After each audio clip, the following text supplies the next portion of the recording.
Tá duine éigin an marú ceoltóirí seanóis. Is léarafach go mbeadh an bun agus fréamhach an scéal le rud éigin a chóir le fadó. Chuige sin is cliste an casa dul siar go dtí bréifne 76 mar atá I dús na cabidla seo. Ní cabidal adaí seo ach fós féin líonanse bearna isteach. Is ann íonstar scéal sagart a bhí beo le líon na béin lithe, agus a fuair luint in sa chláistí éireannacha ar an mórraing go háire sa Spáin. Is cosúil a scéal le scéal na mílte sagart éireannach eile lena lín.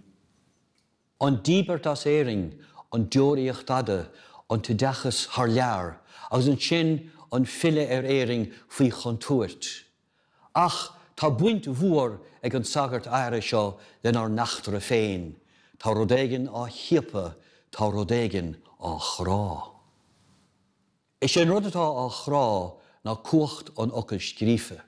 Tá focail os a chóir amach nach mai leis iad, is iad obair an dú díal iad.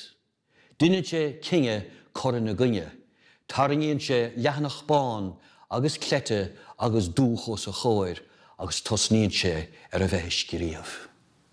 Catá scríomhaige, catá sé a coran aig, cén fábhfuil scánra agus cén bhaint atá ag 76 le heachtarí an le inniuh.